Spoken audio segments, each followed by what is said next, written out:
Untuk membahas permintaan DPR kepada Menteri BUMN yang ingin mencopot dirut PT Inalum, kita membahasnya bersama dua narasumber yang sudah hadir di studio Kompas TV. Ada anggota Komisi 7 DPR, Edi Suparno, dan ada peneliti Alpha Research Database, Ferdi Hasiman. Selamat sore, Pak Edi, Pak Ferdi, selamat sore. Saya mau ke Pak Edi dulu. Kalau kami yang nonton videonya yang viral itu kok yang ribut siapa? Kok yang dibilang gak beretika siapa? Kok jadi gitu? Ceritanya gimana?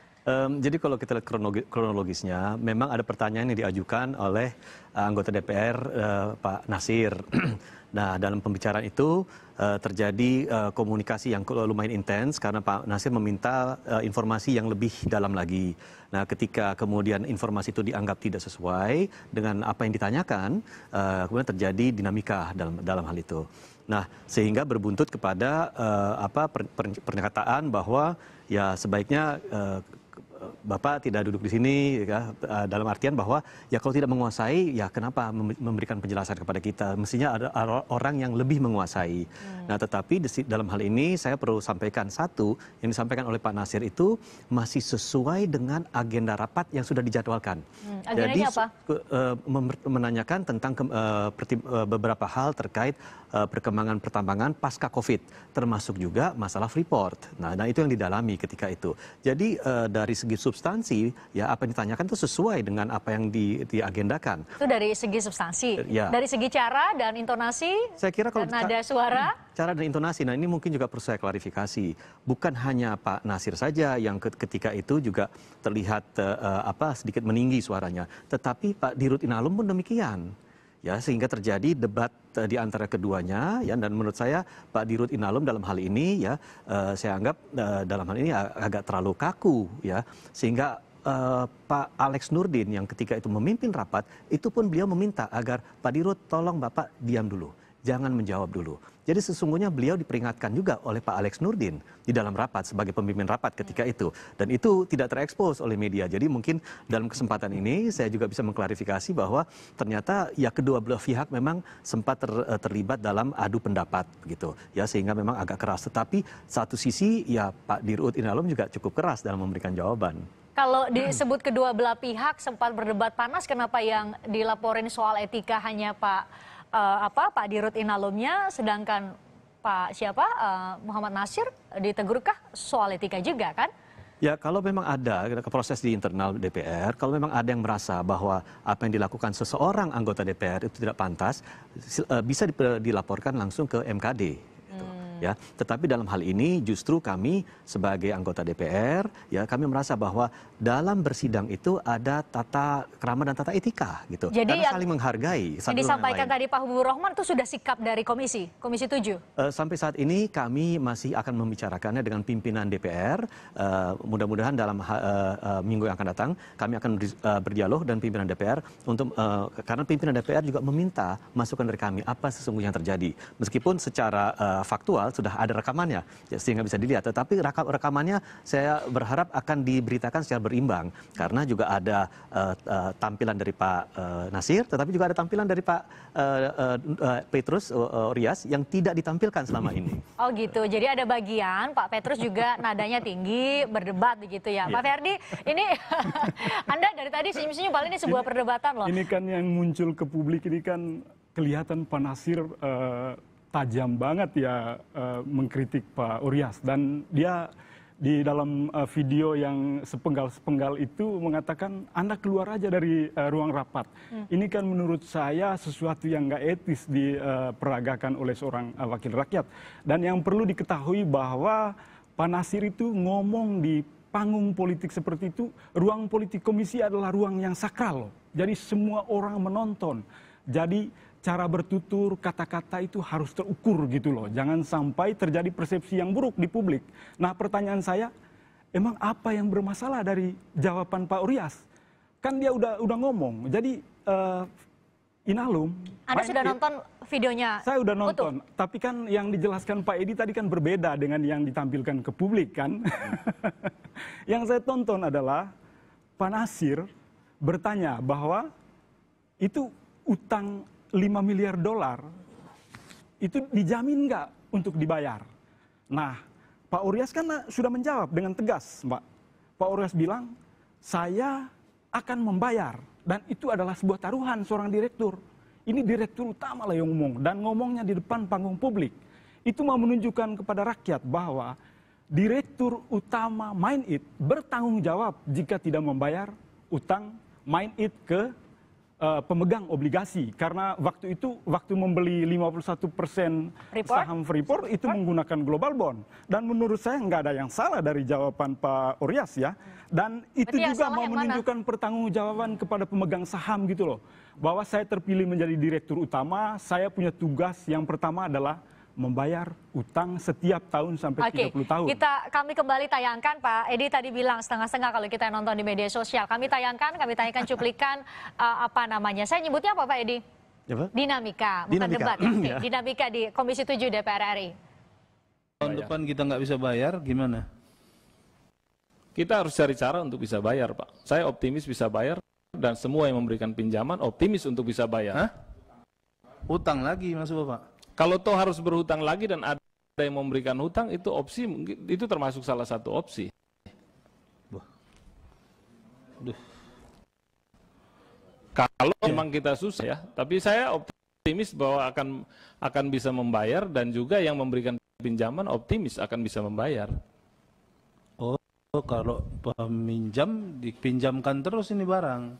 Harusnya Bapak, kalau Bapak sekali lagi gini, saya suruh Bapak keluar dari ruangan ini. Kalau Bapak suruh saya keluar, izin pimpinan saya keluar, Pak. Iya, Bapak bagus keluar. Karena tidak ada gunanya Bapak rapat di sini. Anda bukan buat main-mainan DPR ini. Saya tidak main-main, Pak. Anda bukan buat main di sini. Saya nggak main-main. Jadi Anda itu rapat harus lengkap bahannya. Enak betul Anda di sini. Siapa yang naruh Anda kayak gini? Percuma negara naruh kayak gini, ngerti? Saya diundang, saya datang. Kurang ajar Anda.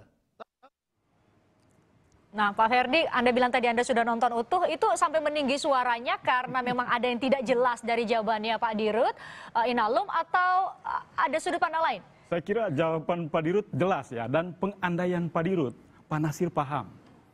Global bond itu apa, dan pengandaian Pak Dirut juga, Pak Nasir paham apa itu Freeport. Jadi dia adalah anggota Komisi 7 sebagai partner dari Mitra kerja. Mitra kerja salah satunya dari Main8 ya. Sebagai mitra kerja dia harus paham juga dong. Main8 ini seperti apa barangnya. Freeport ini seperti apa barangnya. Nah, kalau meminjam dengan 5 miliar dolar, itu menurut kami, itu angka yang kecil, Mbak.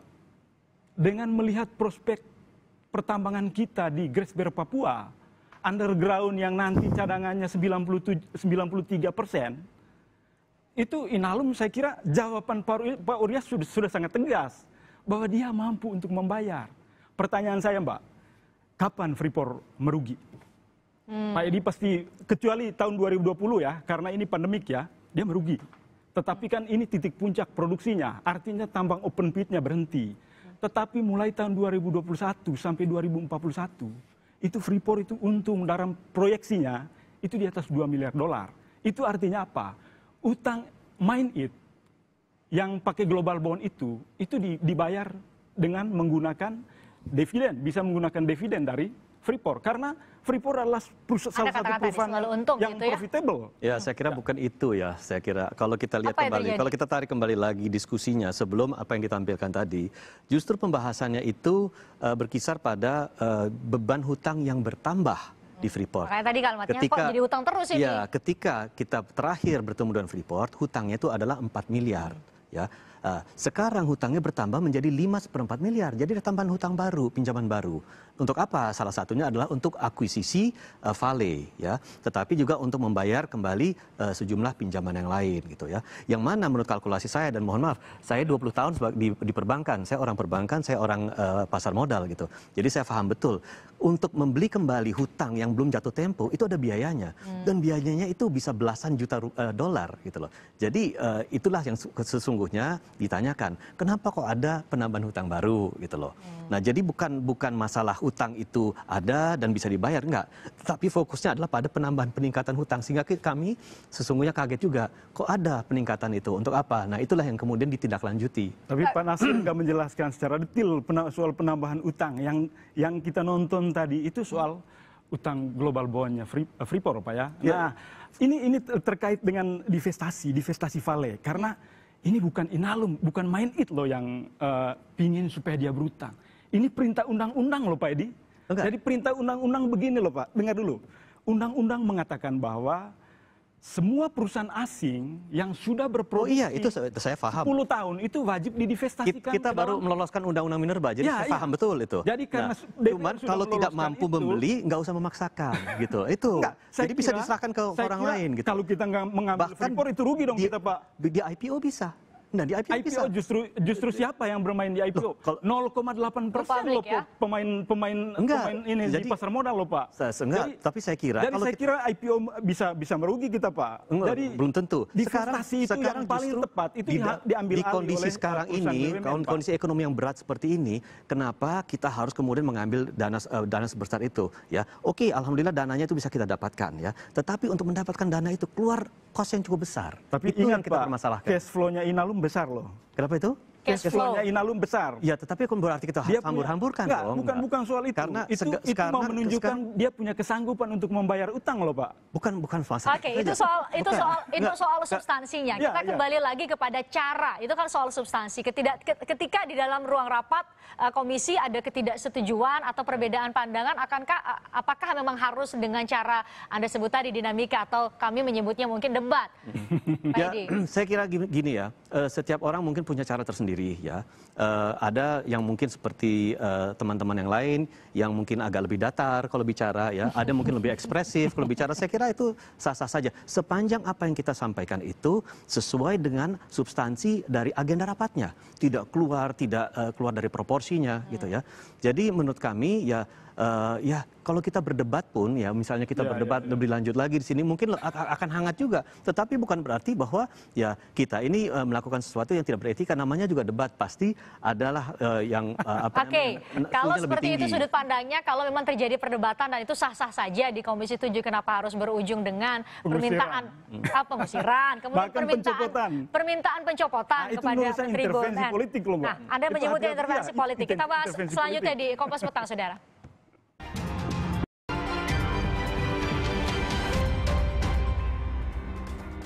Saya masih bersama dengan anggota Komisi 7 DPR Edi Suparno dan peneliti Alpha Research Database Ferdi Hasiman. Pak Ferdi, ada tadi menyebut bahwa permintaan pencopotan Dirut Inalum kepada Menteri BUMN adalah bentuk intervensi politik. Maksudnya? Maksud saya kesalahannya Direktur Inalum yang sangat di mana gitu loh.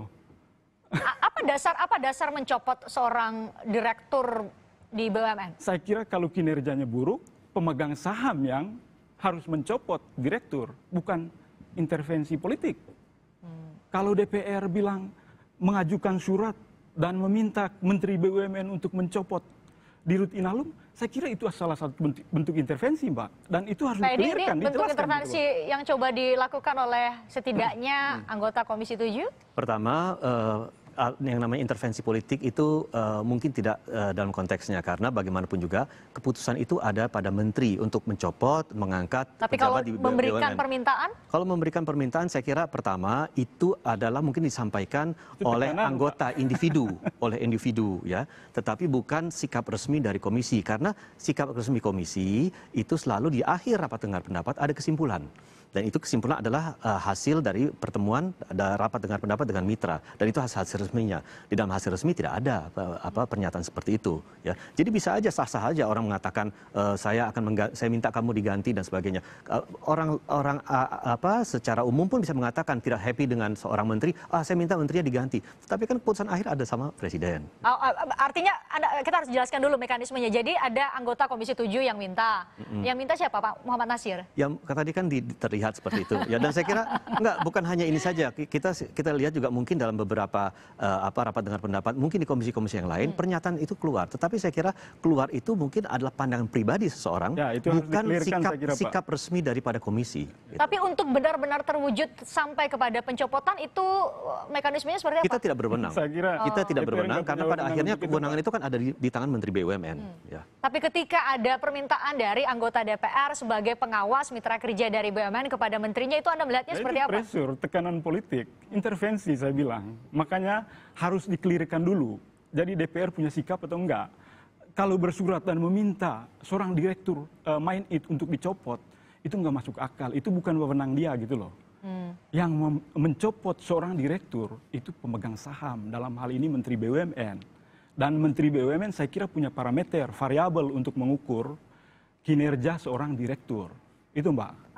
Anda sendiri menilai kinerja Direktur Inalum seperti apa? Saya kira baik kok. Saya kenal Pak Uryas, dia orang bersih, dia orang finance. Dan ketika dia menjawab bahwa saya mampu untuk membayar utang global bond. Menurut Anda itu rasional? Rasional, kalau dilihat dari prospek pertambangan kita di Grasberg dan underground ya. Karena ke depan Freeport akan menambang di underground gitu loh. Dan tambang underground kita tahu, itu salah satu tambang yang sangat profitable di dunia. Bukan di Indonesia loh Mbak. Jadi masuk akal ketika dia begitu sangat percaya diri. Memberikan jawaban itu. Untuk membayar utang gitu loh. Pak Edi, seberapa serius publik harus melihat ini sebagai Anda sebut tadi, iya hanya ada satu orang yang mengajukan permintaan, tapi ini seberapa serius kemungkinan iya akan hasilnya dicopot? Saya tidak berani berandai-andai tentunya, ya. Tetapi menurut saya sikap yang paling penting adalah sikap resmi daripada Komisi 7, ya. Itu sudah ditunjukkan di dalam kesimpulan rapat, ya. Dan tidak ada permintaan? Tidak ada permintaan sama sekali, gitu. Okay. Ya, permintaan kita adalah agar di Dirut Inalum dalam hal ini Main ID, ya, memberikan rincian daripada utang pinjaman-pinjaman baru yang ditarik, ya. Kemudian juga bagaimana beban utang itu akan kemudian membawa dampak terhadap kinerja daripada Freeport ke depannya. Saya kira simpel saja. Di luar dari kejadian itu biasanya Pak Edi, kalau misalnya tidak ada ketidaksepahaman atau berbeda pendapat dengan mitra misalnya, Pak Edi bukan hanya kali ini menjadi anggota DPR, itu seharusnya mekanisme yang dilakukan gimana sih? Apakah memang harus menyurati dan kemudian minta orangnya diganti atau ada mekanisme lain seharusnya? Enggak, begini, pada prinsipnya ya kita selesaikan semua permasalahan itu di ruang sidang, di ruang rapat ya. Kalau memang ada yang belum selesai ya tentu nanti akan diselesaikan melalui surat menyurat. Jadi kita meminta jawaban tertulis daripada mitra untuk hal-hal yang belum dijawab secara tuntas. Kalau tidak, kita belum merasa bahwa itu sudah menjawab pertanyaan Anda, kita bisa bersurat lagi agar pertanyaan-pertanyaan itu dipertajam lagi. Ya, saya pikir hanya stop sampai di situ saja ya. Dan tidak pernah ada dari Komisi 7 atau Komisi A, B, C itu meminta yang bersangkutan diganti. Saya belum tidak merasa bahwa itu adalah hal yang lazim dilakukan. Tapi kok ada alat kelengkapan DPR lain, Mahkamah Kehormatan Dewan yang kemudian sempat bersuara ke publik soal surat ini?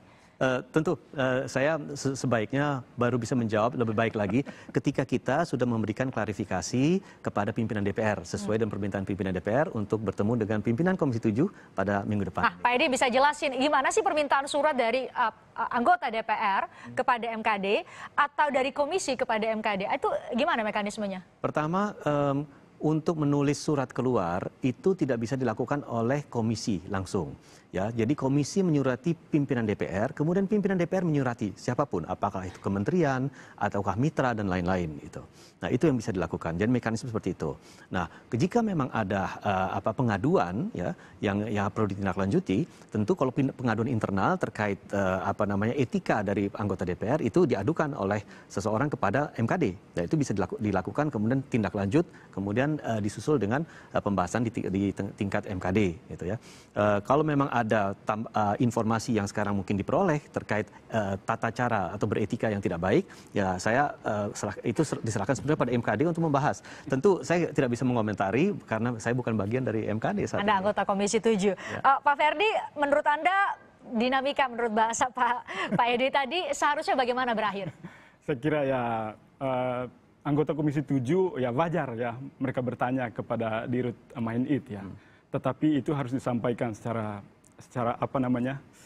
terukur. Jadi jangan menunjukkan sesuatu yang tidak etis gitu loh ke ruang publik.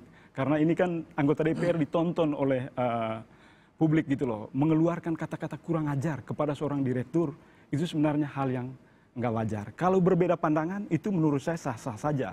Tetapi perlu diingat, saya lihat dari raut wajah Pak Nasir, dia kayaknya nggak ngerti itu utang global bondnya. Anda justru melihatnya demikian karena yang bersangkutan tidak paham soal itu. Berarti setiap tahun kita ngutang-ngutang terus. Jadi itu yang membuat menurut saya Pak Uryas diam gitu loh. Kok bagaimana ya? seorang anggota Komisi 7 dia bisa melakukan fungsi kontrol terhadap. Oh, jadi ada istilah global bond. Ya. Global bond ini kemudian tadi kita dengarkan bersama dinarasikan 5 miliar bahwa kok dolar. hutang terus menerus. Padahal arti dari global bond sendiri apa? Arti global bond udah tahu Mbak. Jadi waktu itu Mind itu pimpinannya Pak Budi Gunadi Sadikin ya Pak ya. Ya. Sekarang jadi Inalum wakil, dulu namanya. ya dulu Inalum jadi Sekarang wakil Mind. Menteri BUMN. Dia melakukan roadshow bersama Pak Oryas, juga Menteri BUMN dibantu oleh Menteri Keuangan melakukan roadshow ke pasar global dan mereka mendapatkan 5 miliar dolar untuk membeli 4,1. 5 miliar dolar Pak, bukan 4,1. Nah, ada penambahan utang baru 2,5 miliar dolar untuk membeli Vale. Enggak, 5,5 triliun, jadi 500 juta dolar. Enggak, ya 500 juta dolar. Karena sekarang pembeliannya karena sekarang 20%. Untuk membeli Freeport Sekarang itu 5 miliar 20% dolar, untuk beli Pak. Vale. Nanti ada tambahan lagi. Oke, itu Jadi sekarang itu kemarin tambahannya 500 juta dolar untuk mengakuisisi Ya, Vale, ya. 20%. benar. Itu Oke, Pak Ferdi, kalau Anda melihat kinerja dari Direktur Utama Inalum sekarang layak dipertahankan saya atau kira dia orang lama, dia punya punya- dasar untuk minta copot? saya kira dia harus dipertahankan dan dia harus menunjukkan kinerja dan harus menunjukkan bahwa dia mampu untuk membayar utang gitu loh. Dia udah menunjukkan ke publik dengan sangat percaya diri bahwa saya bisa membayar utang tahun depan. Jadi kalau nggak bisa, itu publik bisa lihat sendiri loh. Oke. Bahkan pemegang saham udah nonton itu. Itu Dia sangat itu. percaya diri bisa membayar. Oke, itu penilaian kinerja. Kalau Pak Edi sendiri melihatnya? Saya tidak berhak untuk menilai kinerja di Dirut Mind ID karena itu adalah tugasnya Kementerian BUMN gitu. Tetapi kami di DPR yang mengemban fungsi pengawasan tentu kami berhak untuk mengawasi ya jika memang ada kinerja daripada mitra kami itu menurun, berubah, tidak sesuai dengan apa yang dibahas sebelumnya sehingga kami bisa memberikan pandangan ya. Dan di Komisi 7 itu kita punya anggota-anggota dari berbagai latar belakang ya, latar belakang lingkungan hidup, latar belakang pertambangan, migas, saya latar belakang keuangan. Jadi kita sesungguhnya mampu untuk melakukan fungsi pengawasan secara komprehensif karena beragamnya latar belakang kita di Komisi 7. Jadi itu persoalan sudut pandang.